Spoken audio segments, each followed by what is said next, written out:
are back. It is your host, Isaiah. Welcome to the O&B Puckcast, episode number 272, brought to you by FlyersNittyGritty.com, Summit Adjusters, Jim's South Street, and featured on Hockey Hot Stove, the exciting new Hockey Forum website.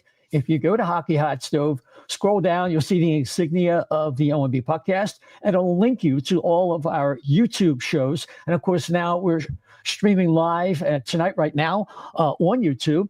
If you could subscribe, give us some likes, hopefully you can get those likes up as opposed to what we've done in the past. And we do appreciate it. And hit that notification bell in case you're out and about and you want to catch us on our stream. We do really appreciate it. But obviously, we're going to pause right there because yesterday morning, we got the very sad news that Bernie Parent had passed at the age of 80. It was unexpected. Bernie had a lot of plans. He had spoken about appearing at events and things like that. And this is a Flyers legend. It wasn't just the whole Flyers community that was affected. It was a whole hockey community. Bernie was one of the greats. He had two of the best back-to-back seasons in NHL history. And without Bernie Parent, the Flyers would not have won the Cup in 74 and 75. And I was fortunate enough to be a teenager in those years. In 75, in their second Cup, I was at the parade at JFK Stadium. It's a day I'll never forget for the rest of my life.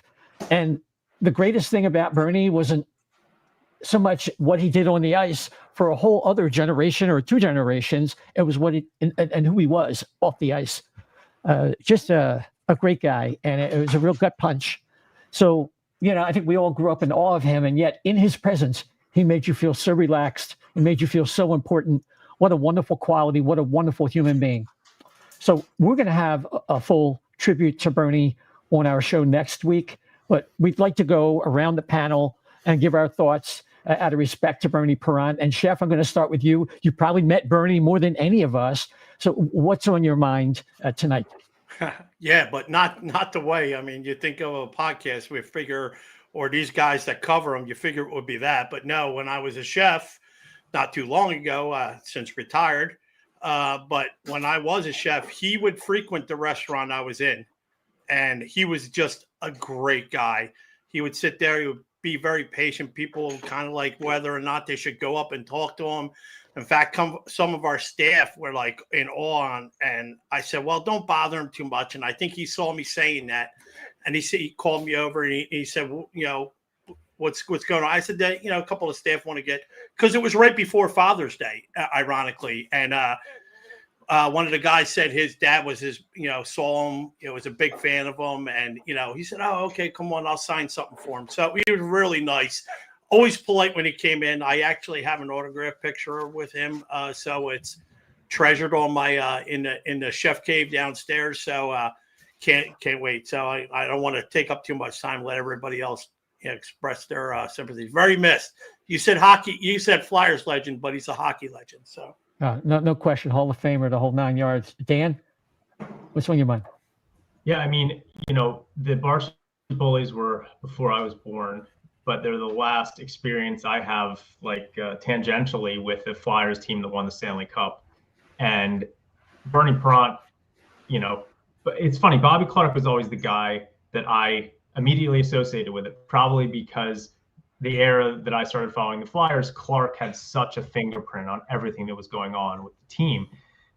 But the last number of years, especially on social media, I just noticed more and more and more how down to earth Bernie Parent seemed to be. I mean, he would tweet about all kinds of different things, and he just seemed like such a good, genuine human being that it's interesting being able to kind of think about him as he was, as a legend who basically helped the Flyers win their only Stanley Cups. But then you get to see him being like a human being and interacting with people all the time on social media. And he always had a smile on his face. I never got a chance to meet him, but he just seemed like a wonderful person. And it does kind of feel a little bit like the end of an era. Obviously, we lost Ed Snyder a number of years ago, but this to me really feels like, okay, well, man, that was a long time ago. And And then you hear all of the Flyers over the years talking about him and what he meant to them when they came into the team, and Rick Tocchet talking about it and Eric Lindros tweeting about it. And it just sort of seems like he's the guy that really sort of brought the generations together, unlike anyone other than Ed Snyder. So it's very sad. Condolences to his family. And yeah, it's I wish I would have a chance to meet him. He seems like just a great guy. Yeah, absolutely. So we're so proud to welcome back from the Daily Faceoff, or dailyfaceoff.com, Anthony DiMarco. Anthony, you're up there in Montreal. We're talking about a French-Canadian hockey legend. What's the vibe up there? Yeah, I mean, like, I think the resume speaks for itself when it comes to Barry Perron, and like Chef and Dan eloquently put, like, how much he meant to the franchise and hockey as a whole. And yeah, obviously, very proud bunch, French Canadians out of Montreal. He's from Montreal. I mean, I didn't get a chance to throw on the sports talk radio today in French, but I'm sure that they were all talking about it on 98.5 or what have you on Georges Larocque's show.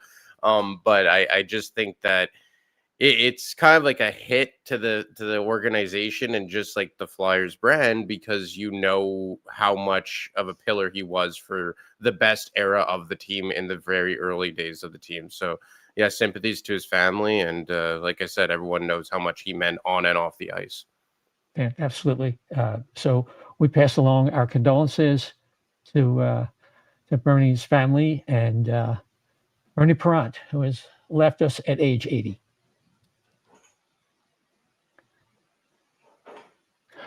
Okay, gents, there's a hockey season that we're kind of excited about, and we got to get on with things, as tough as that may be. And they played a game last night on the island. And Dan, I wanted to start with you. At this training camp, there's some themes that Rick Tocchet has been emphasizing. In one game where they didn't even play a lot of their best players, with the exception of Matvei Michkov, it's hard to tell if anything came across. But there were some highlights and some players that stood out, and some positives that if not really meaning a lot this year, augur well for the future, I think. Yeah, so for me, and I was able to watch the game, I thought that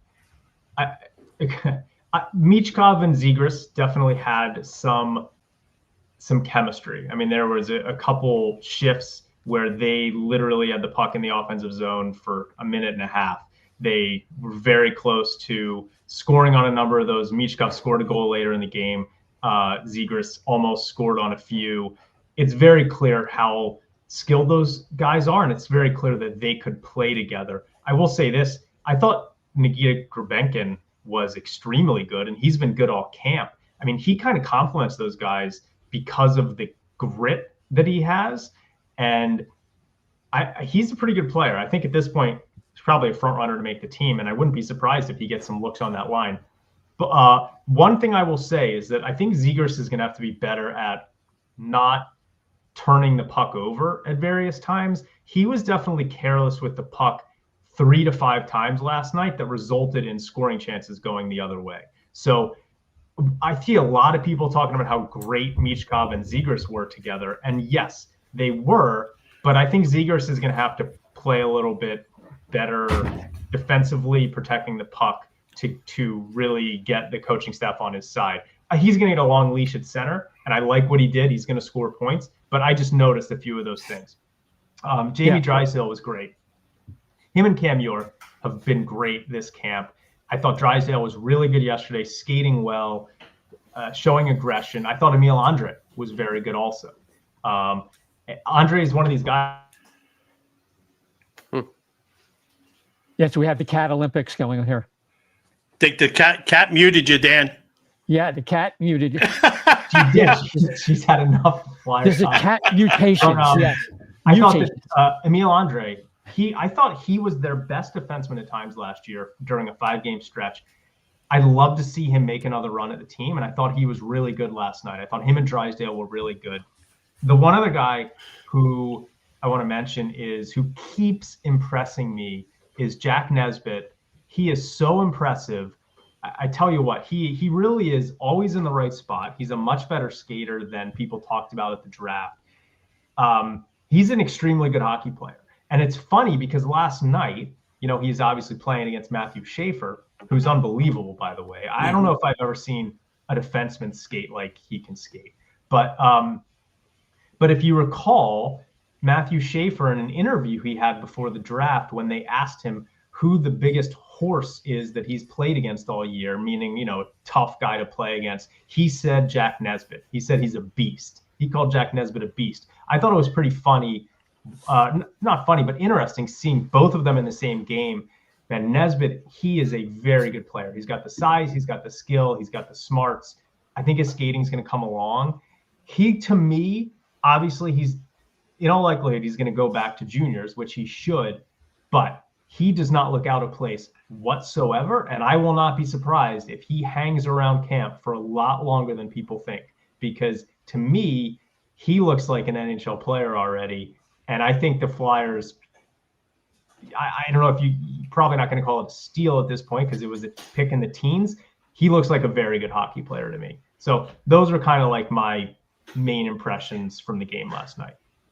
Yeah, it's almost with Nesbitt, you're waiting for his body to catch up with that hockey brain. And then that's really all it's going to take, which is a lot of people think, well, gee, he's in juniors this year and next year he can go to the NCAA, have all that time to work out. And before you know it, you got a product coming ready in 2 years, ready to go. Anthony, you got a direct pipeline into the Flyers organization a lot of times before most of us do. What kind of vibe are you getting from the team in terms of what Tocchet wants to do? He's putting pairs together. He's not emphasizing lines. He's giving these kids a look, and you tell by his pairings, he's looking to see certain things. What are you observing? Well, I think a lot of what he's done, specifically up front, is do some pairings that we thought he was going to go down with. But I didn't watch the game last night. I tried valiantly, but the streaming was just out of my market and what have you. But did he have Michkov with Zegras last night? Yes. Yes, Okay, he did. so- Yes. Those two and Gurbenkin. Yeah, so that was a pair that he went away from the start camp because they had Konechny with Zegras and you had Michkov with Couturier, which I wasn't a huge fan of just because I understand what they are going with by having Michkov ride shotgun with Sean Couturier. But like Dan said, you have an opportunity here to have the most skilled Flyers line with two guys that probably have the highest star power since the peak years of Claude Giroux and Jake Voracek. And I didn't really like trying to put a blanket on that. And look, I like Nikita Gurbenkin. I watched him a few times in Toronto last year. I think he's a lock to make this team, personally speaking. I think they really like him. Maybe not lock, but I'd be shocked if he doesn't make this team. And he's just a much better Nick Deslauriers in my mind. Plus. And if you have Gurbenkin on your fourth line with maybe Abols or Dvorak in the middle and Hathaway on the other side, that's a legitimately very good fourth line. And I like that they're giving him looks higher in the lineup because there will be injuries, and he is a natural left winger. And the Flyers do not have a lot of natural left wingers on their roster. And he is a Russian, which we know he may get some inside looks because of the Michkov factor. And beyond that, I'm not sure if Gurbenkin will stick on that line. But I am curious to see if they try Noah Cates there, because I had someone suggest him to me a few weeks back about, could Noah Cates be the guy to pair with Zegras to make up for some of that, for his, let's say, defensive mishaps. And then I really started thinking about it, and I remembered when Danny Briere got traded to the Buffalo Sabres, they put Jochen Hecht on his line for a lot of the same reasons, to go down low and fight those defensive battles. So I know that Tocchet probably wants to ride that third line out that they had last year with Cates and Brink and Forster, but I am kind of wondering where they end up going with that Zegras left wing spot, because I do think that when all is said and done, it won't be Gurbenkin, and you'll want kind of a defensive presence there. And for the first time in a while, especially with Nesbitt playing as well as he is, the Flyers have a lot of different options at center. Yeah, no question. I think the X factor there, Chef, is Jetlachenko, who we've yet to see in a game, but he's looked pretty good in practice and scrimmages in terms of concern about the groin or whatever issues he's had.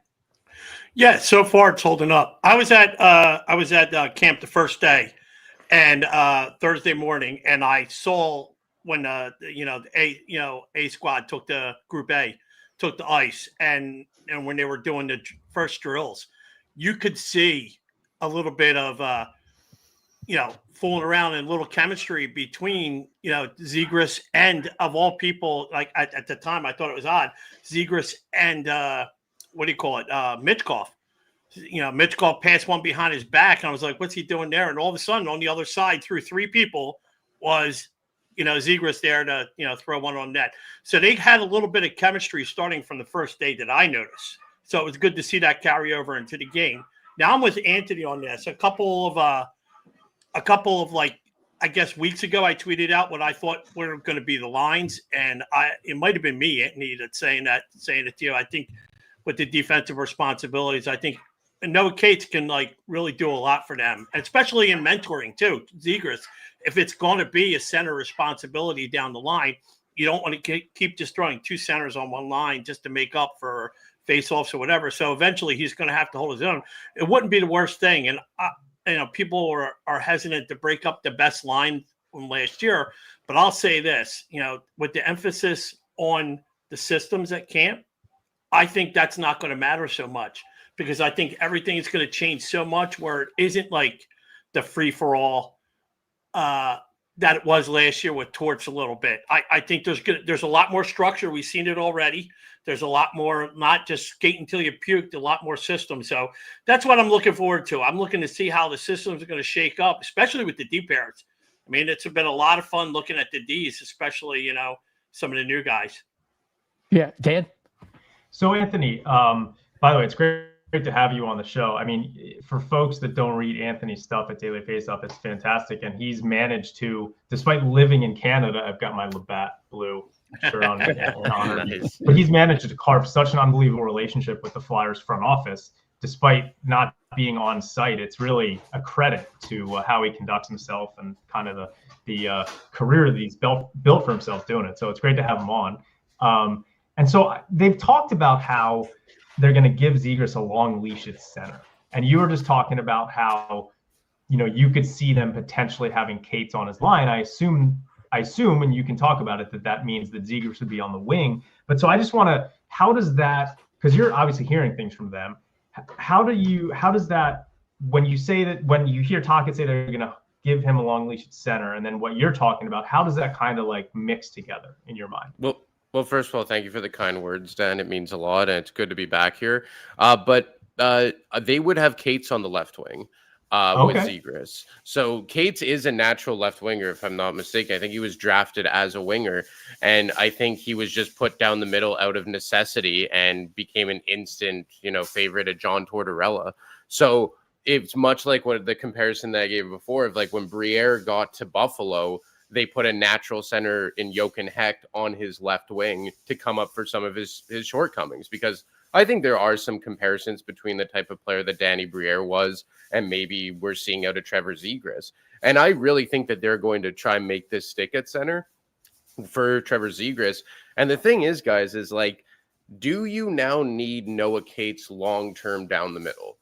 And I think for the first time in a while, because of where Jetlachenko's game might trend, could Jetlachenko not be a third-line center next season?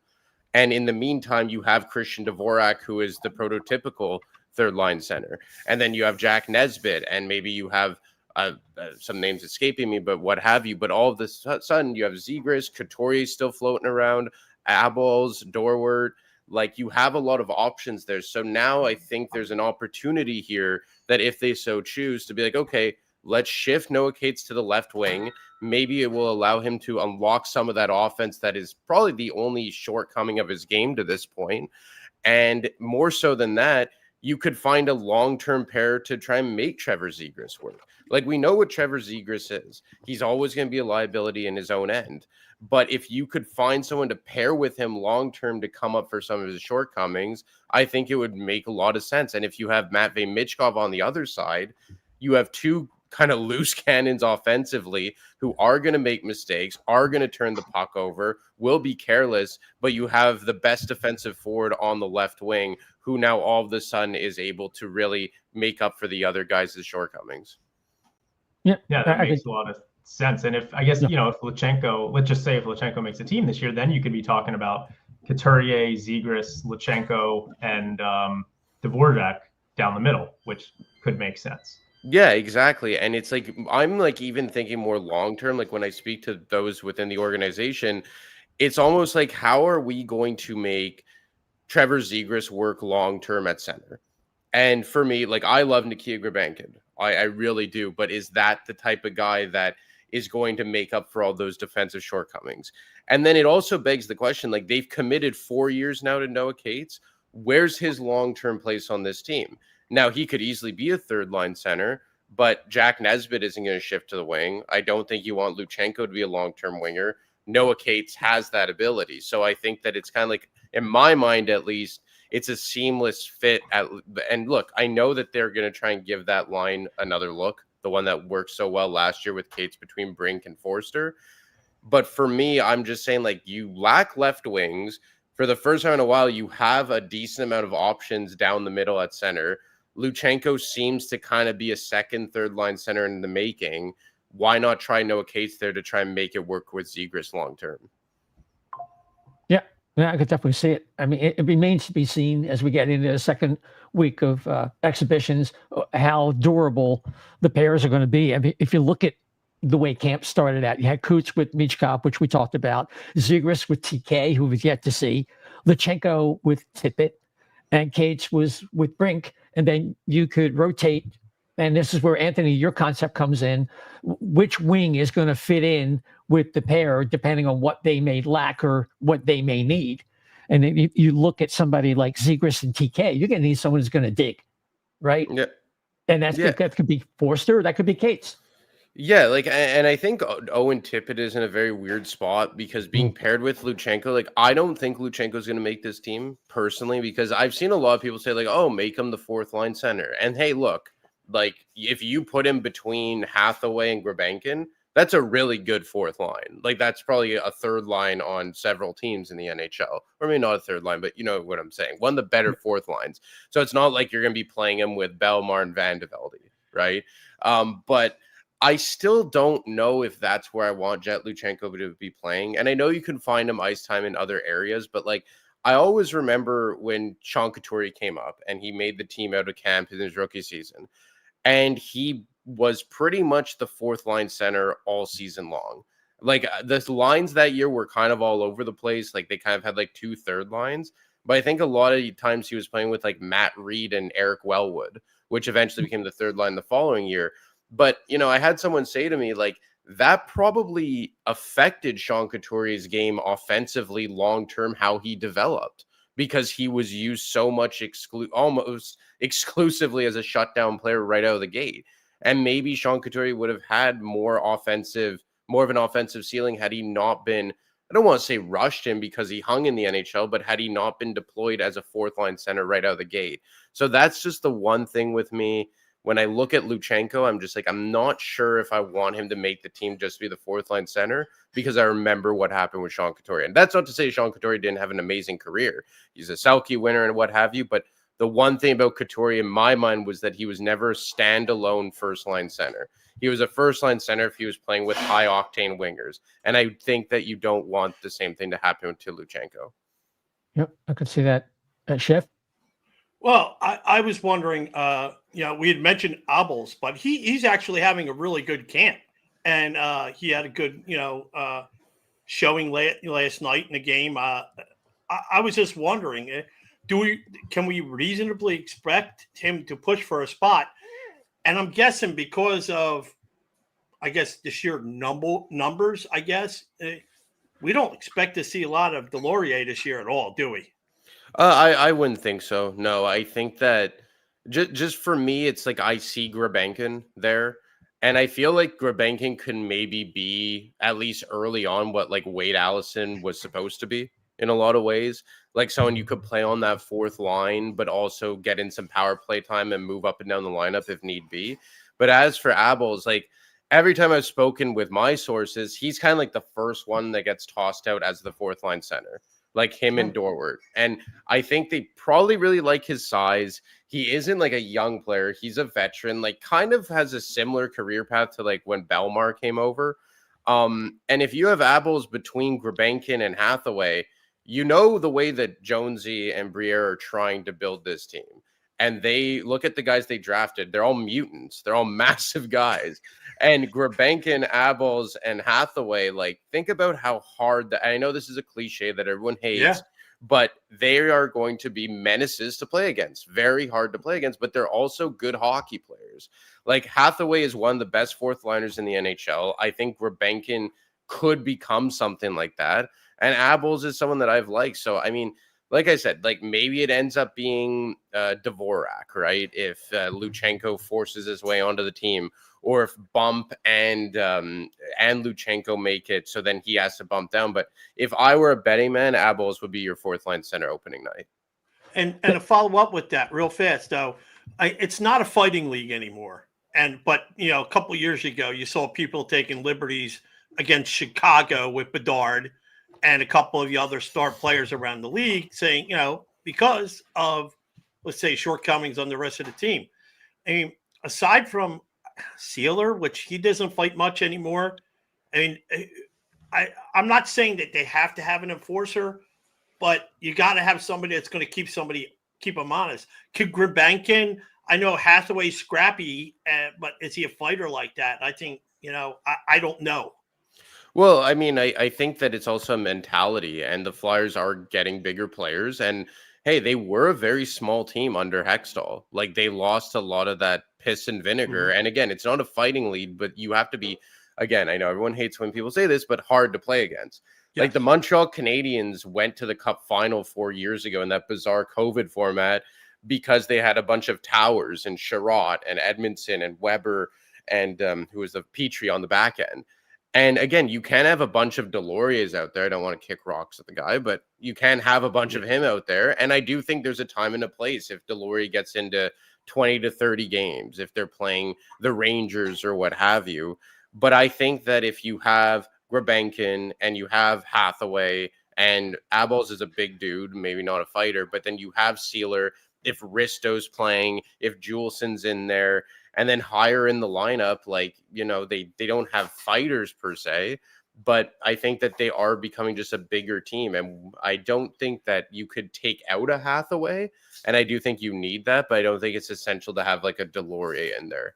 Mm-hmm. Okay. Thank you. If you look at the other, one of the major issues that's on people's minds, like the camp battles, and you mentioned Abels showed a burst that we didn't see at all last year. So his training might have reflected a lot of concentration on improving his foot speed. I don't know how much he can do, but it did look good last night. Players like Bump, who we've yet to see in a game, and Grabenkin are kind of competing for the same spot. You have Luchenko, and people think, well, gee, you know, two of them probably going to make it. And then you have a battle on defense, whether it's going to be Helge Grans taking Risto's spot, and Emil Andre looked pretty good, but still has his erratic moments. There's some definite trends there, Anthony. And I'm wondering if there are any, you know, favorites in the organization where they're kind of hoping this guy will make it over another guy, or they're just like, hey, let them fight it out and we'll see what goes. Well, I think Charlie O'Connor did a good way of breaking this down of like almost like the tier of players. Mm-hmm. Like I think you have like Bump, Luchenko, and Grabenkin as like three guys battling for one, maybe two spots.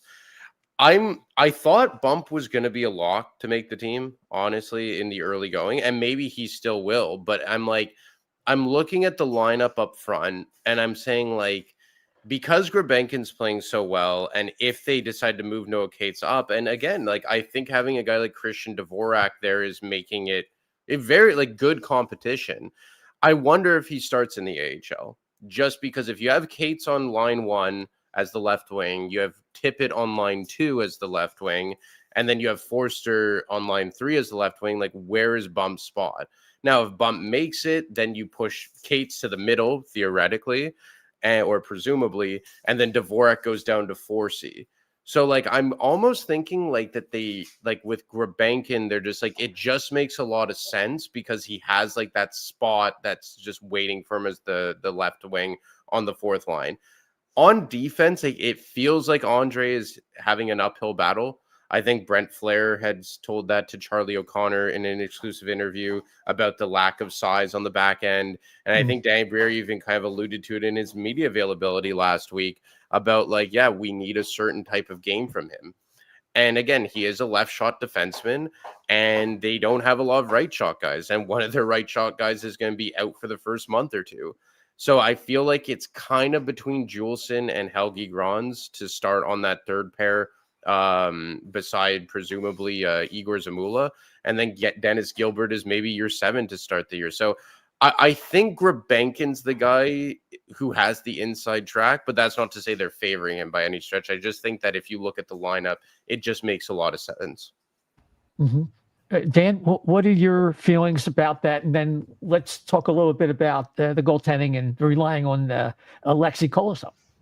Yeah, I think that makes a lot of sense from the forward perspective, what Anthony was talking about, in terms of, I think Grabankin has looked better than Bump. I haven't seen Bump stand out all that much yet in camp. Of course, he hasn't had a chance to play in a preseason game yet, so I'm sure we'll see that and we'll be able to get a kind of a better idea. But that could make sense to me, that if you're going to potentially put Cates on the wing with Zegras, that you could have Tippett or Forster as the other 2 left wings, and then Grabankin on the fourth line, Obels potentially at center there, depending on what happens with Luchenko.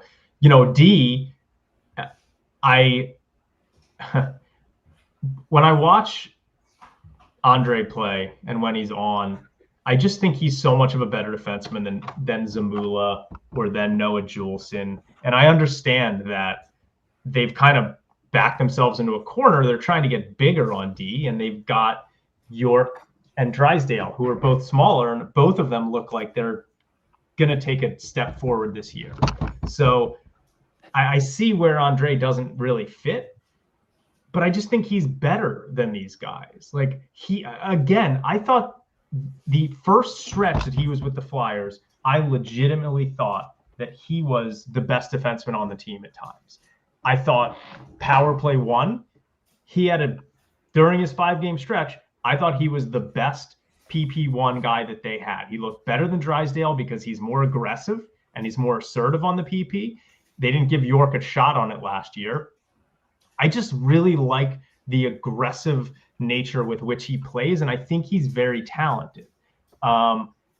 So I wish they would, I hope that they will give him a shot, because he's the kind of guy who I could see that maybe they move on from because they feel that they already have enough smallish defensemen, and I think he could become a really good NHL player. So that's my concern with him there. I'm sick of Igor Zamula. Like, he's not a good skater. He's not all that talented. If you're going to be that big, I'd like to see you be physical with people. He's not overly physical. I just think that Andre is a much better defenseman than he is. And hold on, did I lose you guys? No. I just think that Andre is a much better defenseman than Zamula is. And so it's a shame if, because of the size, that he gets the spot. So that's I just want to see him get a fair shake. That's kind of my thoughts on that. Juleson, Zamula, they're just. Juleson made national news. Helgi Grans, Helgi Grans was a big hit by Juleson on Keishon Atchison. But, Helgi Grans, I don't know. I haven't seen enough of Helgi Grans really to base something. I just like Andre, and I hope that he gets a legit look. It was funny because in overtime, Zamula was out there on 3-on-3. I think I made a funny tweet about it. Like, show me you're in overtime without telling me you're in overtime, and here, Zamula's out there on 3-on-3.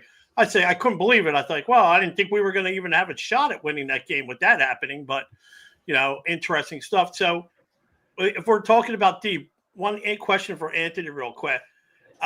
Do they feel now that obviously there was some kind of uncomfortableness, let's just say, between Torts and York, and now that portion of it is resolved, do we think he's going to get a fair shake now on the power play, or is it going to be up to him to play himself onto the power play?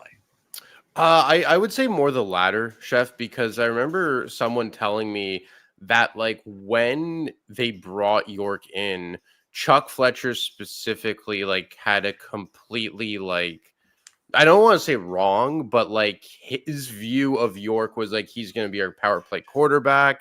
He's going to do this and he's going to do that. And I heard that it was something that kind of pissed off Torts because he was expecting one thing. And then York ended up being, he's a fine NHL defenseman, but he's not like that super like play driving, like Cale Makar type, obviously not, you guys know what I mean. Yes. And I just think that when you look at York, for me, I just see a lot of Devon Toews, like the stylistically, that he can just kind of do everything, keep the game sound when he's on his game, play the power play if need be, but isn't like that's not his expertise. And I look at the defensemen they have on the back end, and maybe he gets a rotation on that second unit. But I do actually really like what Dan said about Emil Andre, because I thought like, man, like why are we locking in Igor Zamula as like the third pairing left guy? And yeah, I get it that from a long-term perspective, you don't want that many smaller blue liners, but like the Flyers aren't going on a deep cup run this year. They may squeak into the playoffs at best. Like we're not expecting them to build a defense that's ready to compete for a Stanley Cup that we know would obviously have to get bigger. So if you have Andre, let's say, make the team on the third pair beside Juleson or beside Grons, then you really don't need to play Cam York there, and he probably shouldn't have to be there. And based on presumably him being back with Travis Sanheim, that's going to be your shutdown pair, like it has been for the last 2 seasons or so. So, I mean, to answer your question, Chef, and I guess a long roundabout way is like, I think you'll get a fair shake, but at best, he'll be just seeing some second power play time. Mm-hmm. Well, what about Alexis Gendron? He's obviously a dark horse candidate to make the team, but he is making some waves. He has a really good speed burst, and he's known for his shot. That is definitely something you can count on. Yeah, I think that's another guy that's that is really kind of like making some noise. And I think when we start talking about guys like Gendron or Bump or what have you, even let's say a Tuamala, like just on the outskirts, when we bring up these names, I think about like how much of a lock is Bobby Brink? Because he's kind of like in that, like not quite Igor Zamula territory, because he's only been in the league for this is year 3 for him, I think. Yeah. But I'm like, what does he like? We're just assuming like, okay, Zamula's third pair left shot guy, Brink is third line right wing, but it's like, what does Bobby Brink do? And I don't mean that as in a player, but like, what's his niche? And I feel like Brink doesn't really have a niche on this team, where like he's just kind of there because he's like a good NHL player. But like beyond that, it's like, but what is he doing on this team? I know he was part of a really good line last year, but I'm thinking more long term, because look, that line, even if it gets put together with Cates and Forster and Brink, they're not going to be as dominant as they were, because you don't have a mental case in Tortorella, and you have Sean Couturier with a coach that doesn't hate him. You have Trevor Zegras. Like there are going to be several players ahead of that line. So when we talk about guys like Gendron and Bump and what have you, I often think about like, where does a guy like Bobby Brink fall in all of it? And again, not because he's not a good player. He's a fine player. It's just from a niche perspective, I struggle to see where he fits with this team sometimes. Mm-hmm. What do you think, Anthony, about the decision to, well, obviously they had to move on from a goaltender, and Fedotov was the guy who was going to go, and getting that cap relief, it all makes sense. The problem is with the 2 goaltenders the Flyers have, there's just no history that those guys are going to be able to make it all through the season, both of them. And you usually need a number 3 goaltender anyway. Could there be a a worse statistical choice though than Alexei Kolosov. I mean, that's really your fallback option. Yeah, no, it's a solid point. And look, this is a team that's looking to take a step this year, but at the same time, they gave themselves a 2-year window with, well, Fedotov's gone now, but when they signed Fedotov, Ursin, and Kolosov to 2-year contracts, it was done with a purpose to find out what they have with these guys. Because, as many have reported, all of their sights are set on 2026, next summer, when they have that boatload of cap space. And they need to figure out what Kolosov is. Okay, it was a horrendous season for him last year, but we do know that it was very bizarre circumstances. He was getting pressure from his, I guess, his entourage back home saying like, oh, you're disgracing Belarus by playing in the AHL. How dare you, this and that. But as I wrote in my article last week, that's not an option anymore because his KHL team signed arguably the best goaltender in the KHL in Zach Fucale. So he now is committed to being in the AHL and he's going to get a proper development year. And hey, maybe he gets 20 games in the NHL or 10 games in the NHL this year and he's a complete mess. But again, this year is about figuring out what you have in Kolosov, what you have in Ursin. Because let's say if both of them suck this season, maybe next year in free agency, you throw a boatload of money at Philip Gustafsson. Because is Gustafsson long for Minnesota when they have Jesper Wallstedt in? He's going to be their backup this year, actually. So I think it's one of these things that it may be disastrous, Isaiah, and you're 100% right. Like I would have preferred Fedotov as your third string guy, and I think he'll actually be a lot better in Columbus, not again playing under John Tortorella. But I just think that it's something that they need to figure out. And again, maybe their goaltending as a whole is terrible this year. I don't think it will be. Because I think Vladar has a chance here to pull like an Anthony Stolarz type of move. But I'm just saying like it's something that they have to figure out. And it has been the plan for the past 2 years that this would be one of the years where you have to maybe sacrifice some good goaltending to figure out what you have in some of these guys. Gotcha, Chef. Now, with the different position, not position, with the different system that they're playing, the one that Tocchet does, it seems to favor the goalie a little bit better than the one that was under Torts with all the blocking shots. You don't always get a good look. So can we expect a little bit of like maybe a bump out of the goalies this year just because of that simple fact? I would say so, but I think it was even more so than that, Chef. I think it was the way that Torts just handled his goalies. Like from game to game, he would like love one, then hate him, then pull him and this and that. And it felt like there was no fluidity to how he handled the goalies. Like what I heard is like he would be like barking at the front office to get this guy because he stinks and why is he hurt and this.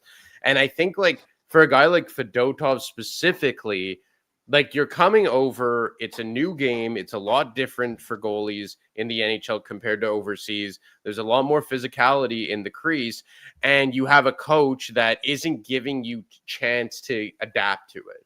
Like within 2 weeks, like Kolosov was Fedotov was garbage to start the season last year, but within 2 weeks, like he became the third string guy and was like scratched. Like, how do you want him to even cut his teeth and get adapted to it? So I think it's more in that way that I'm expecting the goalies to excel, because if let's say Sam Ersson craps the bed for let's say 3 or 4 games, he's not going to be sitting in the press box as to let's say what happened with Fedotov last year. Okay. Okay. I mean, as Anthony was just talking about with Fedotov, with Kolosov, I kind of like that they made a move with Fedotov. He's a lot older, and that they're basically letting Kolosov really have that experience this year in the AHL. And I think that last year there was so much drama with the Flyers goaltending situation. You had all of the Carter Hart stuff going on. You had the Fedotov stuff going on. It was just a lot going on. Kolosov was 22 years old last year and was probably a little bit out of shape in a new country, didn't really know kind of like what was going on a lot of the time. And he's such an athletic goalie. We saw some of the stuff that he did in the KHL. He was pretty good over there. I mean, as a young goalie in the KHL, he showed athleticism. He showed a lot of talent, and I still think he's only 23 years old, right? I think that there's some talent in there, a lot of talent in there. He's just seems like a weird guy. A lot of goalies are weird guys. He's Russian in a country he's not familiar with. I like the fact that he's going to really have an opportunity to hopefully focus on hockey this year, right? It's going to be him and Carson Bjarnason in the AHL. And certainly I think that, he's going to be the guy of those two to get more starts. Bjarnason's, it's his first year pro. It's going to be a different vibe. I thought Kolosov looked good last night. I'm kind of looking forward to seeing what he can do without a lot of the distractions. Hopefully he'll settle in the Lehigh Valley area. So I think that there's a chance that the Flyers could still have something good in Kolosov. By the way, Yegor Zavragin is off to an unbelievable start in the KHL season. He's got 2 shutouts already through 3 or 4 games. He really looks like the Flyers goaltender of the future, but they obviously have some other options, and it's good to see. But I think Zavragin looks right now like the guy. So we hope. So we'll see what happens. But I'm excited to see what Kolosov can do without a lot of the pressure that was happening the last few years. Yeah, I just for the audio only listeners, we have seen quite an exhibition tonight by the Cats. I'm calling the cat Nadia Katamich because there are all kinds of flips and turns, and I don't know all the terminology. Yeah, she's very athletic. It's a lot funnier now than when it's 3 a.m. and she's launching herself off of my dresser onto the bed, attacking my feet. But this is a little more palatable. Yes, it's quite an exhibition. So, so are there any other issues anybody wanted to bring up, or players anyone wanted to discuss with Anthony? We've seen Barkey, and we don't think Barkey's going to, he looked pretty good last night. He didn't stand out like he did in practice. He's had a lot of energy. But while Anthony's here and he's getting that direct line from the Flyers brass, because I did want to talk about, the Flyers play tomorrow night at Montreal. That's interesting. He's up your way, Anthony.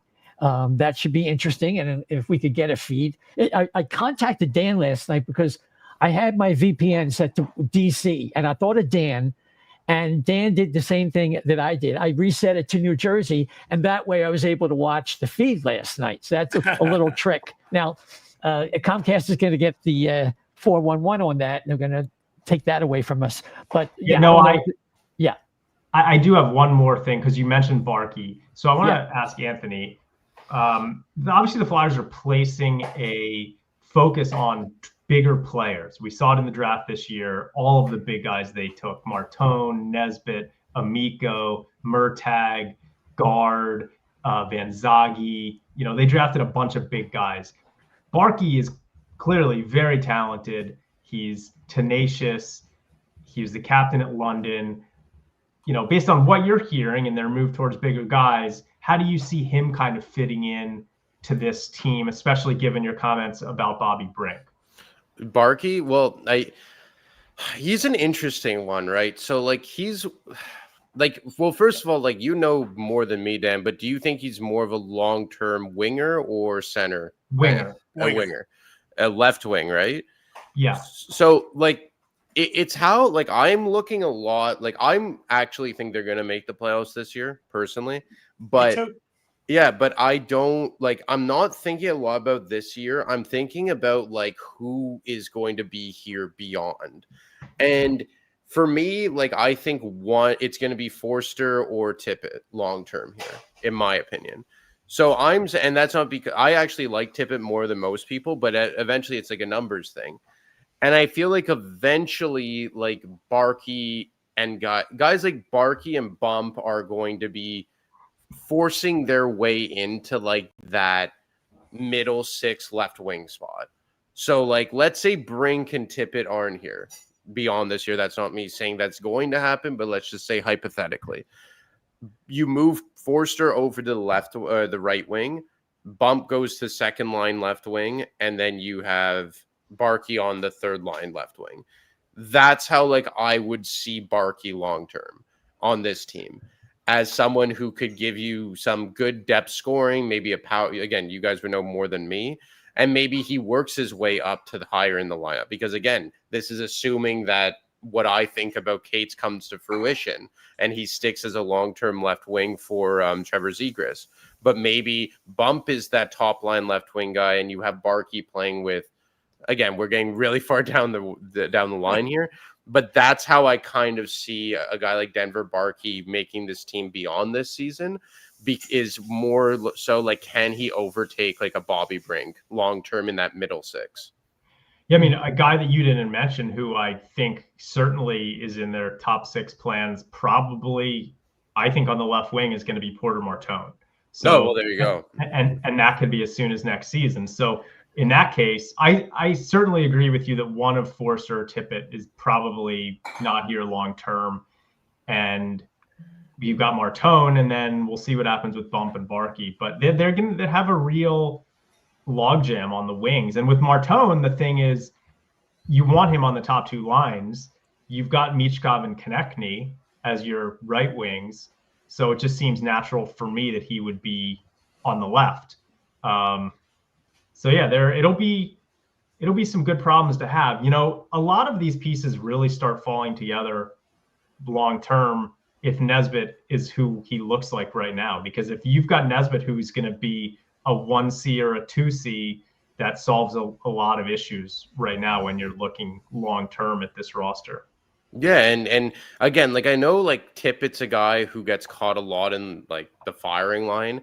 And I said it with Jim on his show a few weeks ago, is not stylistically, but impact wise, like he just kind of reminds me of like what Joffrey Lupul was. Like just a good middle 6 winger who'll give you like 25-25.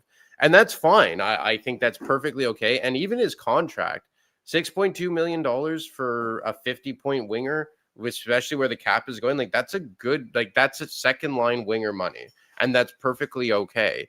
I just think it's a numbers game. But like, if you're trading, I always find this funny, and I get it, right? But like fans are just like, oh, this guy's garbage now, so trade him. Well, who's going to take him when he's playing well, you know?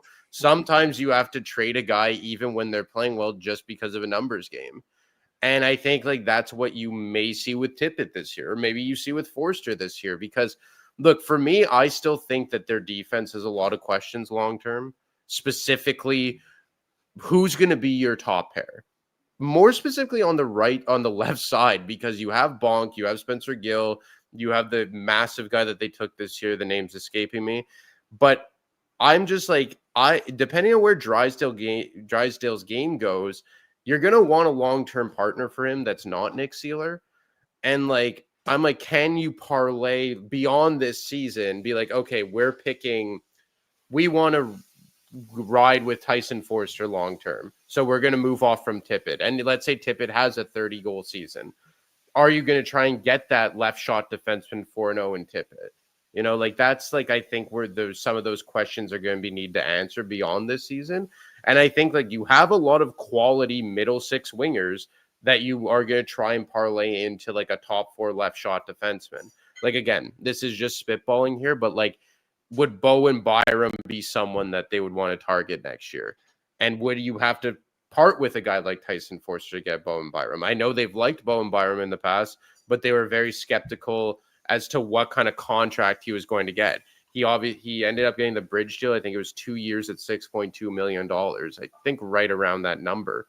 So again, just hypothetically spitballing, let's say next year at this time, you flip Tippett or Forster to get a Bowen Byram, and Drysdale now pairs with Bowen Byram. You're parlaying like an asset that's a good asset, but you have a lot of the same into something that you need. Because I know they've spoken a lot about Hunter McDonald. I'm not super sold on him. I think they don't have that left shot guy long term to pair with Drysdale. And I think you're going to have to take one of those young quality wingers to turn into that. Yeah, it looks less and less like they're going to need centers, and they're going to lean on getting a real alpha dog on defense, particularly like you said, the left side. I think when they drafted Carter Amico was the big 6'5" defenseman who's going to be at BU, I think this fall, who's coming back from the knee injury. and maybe in goal as well. So those are two positions. I don't think they would pass on the opportunity to get a fantastic center, but I do think they're going to lean on getting the number one defenseman. And it burns me every time because they were this close to getting Sam Dickinson in the draft where they got Lachenko. And I think I get a sense that they thought he'd probably be there, but that burns a little bit every time I see him. We'll see how that turns out. No doubt about it. And you know what? I don't like. Look, you're gonna find out what Zegras is long term. Long term, you're gonna figure out what he is this year. And now everyone who hated Jack Nesbitt is just like, he's not actually terrible. And then you have Luchenko, and then you still have Noah Cates, who could be a long-term 3C. And okay, you have those two guys that are probably long shots, but Berglund and the Finnish guy Ruonen. Ruonen, yeah. Ruonen. So like all of a sudden, yeah. So all of a sudden you're just like, I think they're fine with centers. Like, unless you're winning the lottery, you're probably not going to get a center in the draft that projects to be better than the guys that they already have. Mm-hmm. And they've given themselves a lot of shots here. Like Zegras has an outside chance of being a slam dunk first line center. I think guys like Nesbitt and Luchenko project to be middle six guys. You have the two other guys, Berglund and Ruonen, as outside chances, and now you're just like, okay, now we could really zero. We all know they have wingers until Kingdom Come, so all of a sudden now you can start hammering left shot defensemen. And look, I know that everyone says don't draft for position, but I think that point is kind of overstated a bit, because even like, look, when you're picking very high, you take the best player, i.e. why they took Porter Martone. But once you get outside of that top 10 to 15 of the draft, like, what is the best player available? Like, it's all, you're just chucking, you know what, at the wall and hoping it sticks. So you might as well hammer positions that you need. Like back in the day when Hextall was just drafting goalie after goalie after goalie after goalie. And that was one of the few things that he actually did right. And he gave them a lot of kicks at the can. And two of them turned out to be legit NHL goalies with Hart and Sam Ersson. So, I mean, I think that's what the Flyers have been doing with their centers, and now that they probably have to start doing with left shot defensemen. Yeah, I agree. It's really funny. We're talking about the draft and some of the things that could happen. The Flyers had, they have a video series called The Flyers Way. I don't know how many people got an opportunity to watch that, but Dan, I really thought about you in particular when you saw the behind the scenes machinations, especially when the Flyers were thinking about Murtagh versus Van Sage, and they chose, if I recall correctly, initially Murtagh, and then they found out Versace was available, or Van Sage was available after all, and there was a lot more going on there. What do you say? Now, I think it's really cool to see those videos and the behind the scenes. I think we do have to keep in mind that it's produced, so we're only seeing what they want us to see. I mean, they may have at another point, who knows, they may have been in that room at another point saying that there was someone else they hoped was going to last to them or something like that, and that person didn't, right? But they just have them talking about a lot of the guys that they took. So who knows with that? But they did clearly talk about at the spot where they took Murtagh if they were going to take Murtagh or Van Sage. So that was really cool that Van Sage lasted to them.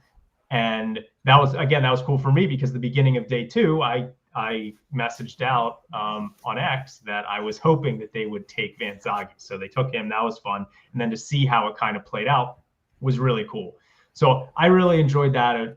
And hopefully, I remember they did one a number of years ago when they took Sam Morin, and they talked about how excited they were about him. Now, obviously, if he didn't have the injuries, maybe it turns out differently. But we don't know how these guys are going to turn out. But it's exciting. Look, it's exciting seeing behind the scenes. It does look like Porter Martone was kind of the guy that they wanted all along at that spot. They didn't think he was going to last to them. So that was exciting. And then Nesbitt, seeing how the trade came together for them to move up and take Nesbitt, it was clear they really liked Nesbitt. So it's kind of fun seeing how that plays out. That was that video. It's on YouTube. I think that was a lot of fun.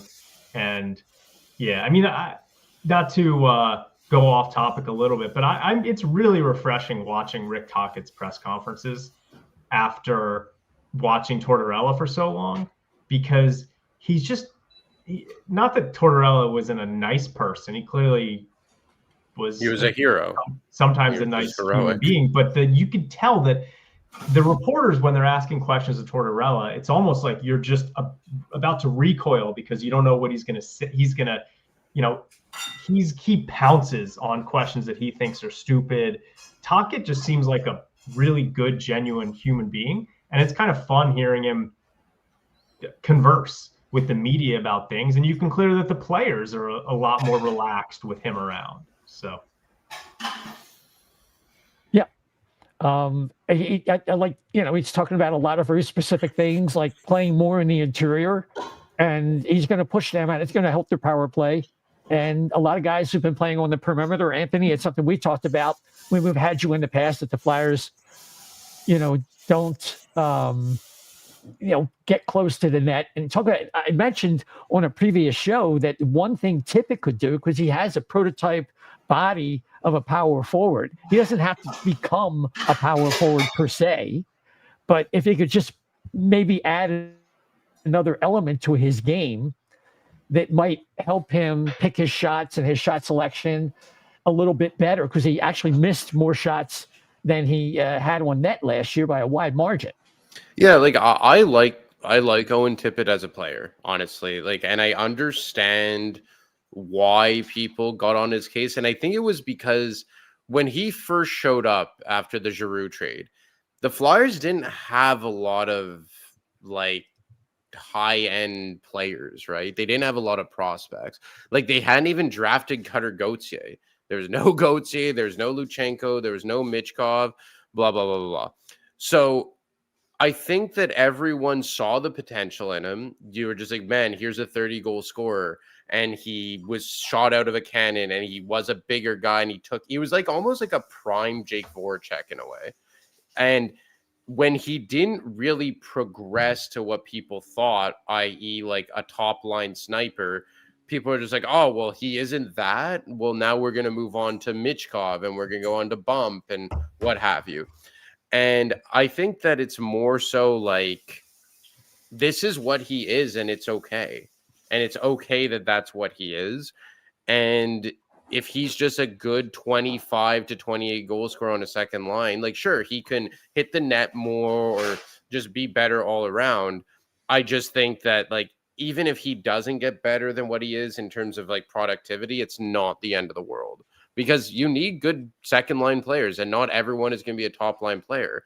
And, like for me, I think like Tippett, Couturier, and Konechny is probably going to be your second line to start the year. Again, that's just my guess. And again, a lot will depend on what happens with Sean Couturier, but I really do think that has the makings of a really good second line. One of the reasons being Owen Tippett. Mm-hmm. Yeah, definitely. Chef, Dan mentioned about Tocchet, his press conferences, and I went off on my tangent about Tippett. It was kind of tangentially related with Tocchet. What are your observations so far watching Tocchet at the press conferences, like Dan said, and what are you drawing from that? Well, what I'm getting out of all this is he's good. He's a lot more approachable, and he's inserting himself in right away. And the good thing is, and I think Anthony can confirm this, players are very happy about getting the systems at day one and day two, as opposed to doing that damn route, the ones that were around for it anyway. But so he's really getting the respect of the players, because, and even the younger. Now take a look at this. There's three groups. It was like a lot of players, like 60 plus 70 players. To actually, and maybe he wasn't speaking to all of them, but it made it seem like he was speaking to all of them, like about the system. So when you do stuff, hey, this is how we're going to do it now. You're going to learn this at the bottom. It's going to transfer up. And I think a lot of the players went, wow, this, it was fresh. It was different. And I think a lot of the players could appreciate it. And it got you excited, because you weren't just skating till you puked. You were actually learning new stuff. And I think that's what it was about. And I think a lot of the players loved that. Yeah, I think that Tortorella did what he had to do.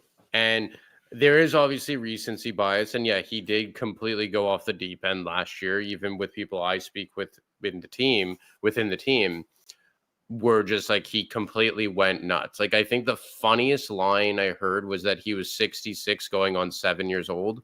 Like that's how he that was the funniest one that I heard. But it doesn't change the fact that the first season and a half, because it started going a bit wonky at the end of 2024, but the first season and a half, he meant so much to this team because it was a country club vibe. Like when he took over that team in 2022, 2023, like they were in such a bad way. Like, do you guys remember like the Mike Yeo year? Like how horrible that was? Like it was completely terrible. They couldn't, like, there was no effort, and Torts made them respectable. But the thing is like that, like that's done now. Like you don't need a guy to, and I do think it went to his own head. I think Tortorella loved the spotlight. I think he loved the fact that he was the face of the franchise. I can tell you that he was one of the guys that would go on his phone and search his name online to see what people were saying about him, or like he was very calculated when he benched players. Like he benched Michkov when it was like a national broadcast on like TNT or something. And I think I think all the good he did and how important he was in those first 18 months completely inflated his head as to what he thought. But even us in the media were at fault with it. Like my former colleague Frank Saravalli would always say, save for Mike Sullivan, he's probably the most powerful coach in the NHL. And I can tell you, Tortorella loves hearing himself in the media, and that kind of stuff went to his head. But just because he wasn't the coach that was needed at the end doesn't change the fact that the importance of what he meant to that team early on. And if we really think back to 3 years ago, he really did squeeze every bit of like apathy out of that fan base, and he got people caring again one way or another. He got people caring again. But I will say this, to Chef's point, it is very refreshing to have a guy like Tocchet, and like for someone like me, like I always loved the way Vigneault conducted himself, and I feel like it's a lot like Tocchet has a lot of that as well. Yeah, definitely. This team needed Tortorella when he came in. Like you said, Anthony, there's no doubt they had to totally remake their mindset, create expectations that had evaporated. And, between the Hextall years and the whole thing, it really fell apart. And Tortorella, he doesn't fit now. He didn't fit really last year. But before that, like you said, he did a good job for what they needed him to do. It was a mess. And everyone was always like, and even Saravalli said this a lot, like he was the wrong coach for this. And just like, no, he was the exact type of coach you needed. Because let's just say you would have brought in Spencer Carberry or Ryan Huska, like one of these like first-time younger coaches on that team. It was, they would eat him up. Yeah, they would have ate him up. And look, Giroux was gone, Voracek was gone, everyone had moved on by that point. But like, look, I'm not going to take what Dale Weiss has to say to the bank. Like, as someone the team told me, like, that's one too many concussions. And, and it's like, okay, I could tell you other stuff about Dale Weiss, but that's on for another day. But I think mostly when it comes to Dale Weiss, what he said is like, I don't think Giroux and Voracek were good leaders. I don't. Like, I think Giroux got the captaincy way too early. And I think that very aloof kind of mindset off the ice was infectious to a lot of guys in bad ways. Like the way Travis Konechny and Travis Sanheim have changed their demeanor since John Tortorella showed up. I think that in and of itself, those two guys, and he had a hate on for Sanheim, hated him. But Sanheim was someone who looked like would never be able to be a playoff player after what he did in the 2020 playoffs to being on Team Canada. I didn't like Sanheim either. And this take blew up in my face. I always said Provorov's way better than Sanheim. Not true. I was never a huge Travis Konechny guy. I was just like, oh, he's Brendan Gallagher pretty much. Again, I was wrong. Yeah. He is a top line player on most teams. He was on Team Canada. And that is a direct result of John Tortorella in my mind. So, like, look, he played a crucial part for this team. And even though he made a mockery of himself on his way out, it doesn't change the good he did. No, agreed. And I think we're going to leave it there. We appreciate you coming on so much. Yeah. Where can people find your work? And do you have any projects that you're working on that you want the people to know about? Yeah, so obviously dailyfaceoff.com. I have a story dropping tomorrow on Rich Peverly, director of player personnel for the Dallas Stars. That's kind of been like my gimmick a bit since moving over to Daily Faceoff. I interviewed Jeff Tambellini earlier today, assistant GM for the Tampa Bay Lightning. I'm interviewing Todd Marchand in about an hour, who's direct. I should know this, but he's an advisor and the head of their player development with San Jose Sharks. Mm-hmm. And yeah, a story coming out, Rick Nash and the Blue Jackets later in the week. And I will be at the game tomorrow as well.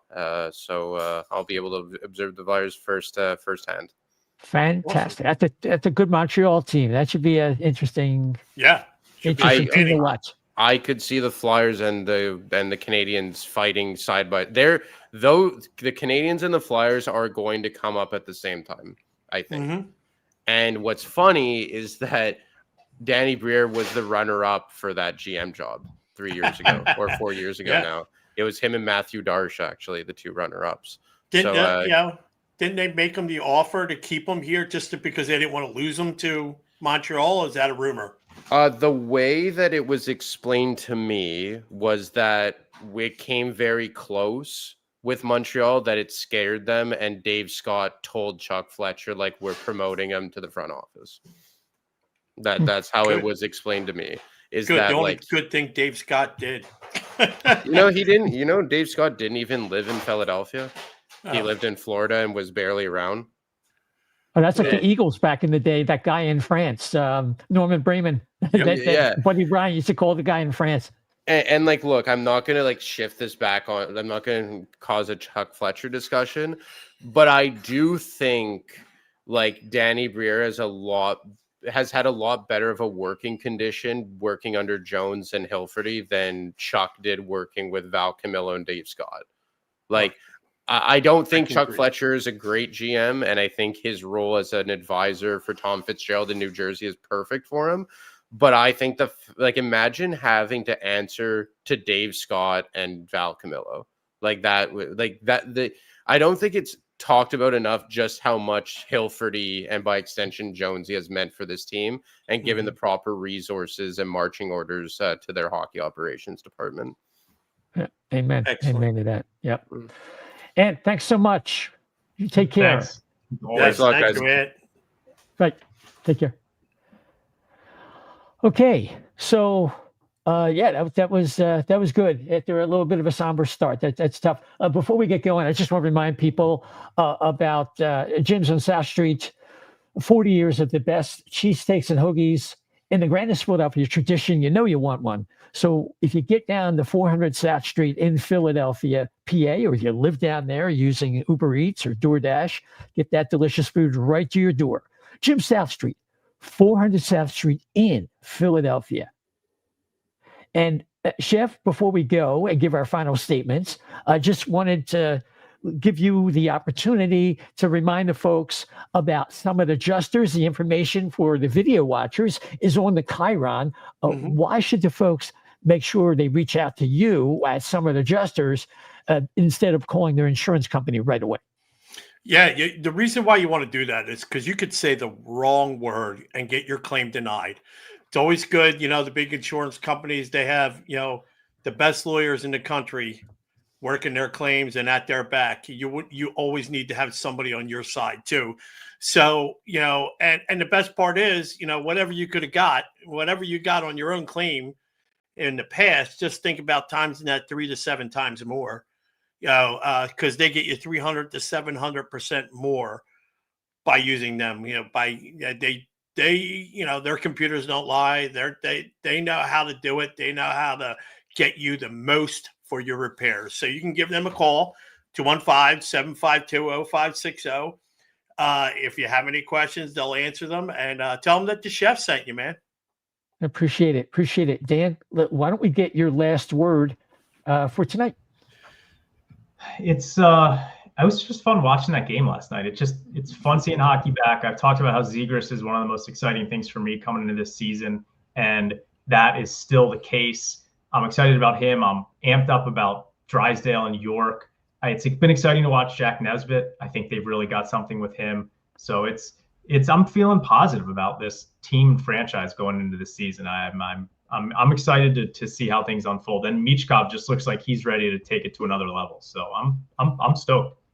Fantastic. And people can follow you on X and Bluesky at DSilver88. Correct. That is correct. You got it, Chef. Yeah, I'm going to say this. I'm going to repeat the same thing Dan said and Anthony said. I think they're a playoff contender this year. I think there's a chance that they could do it. And Michkov he's got an edge to him. He's doesn't like being left off of that Calder list, and I think he's got something to prove. Zegras has got something to prove.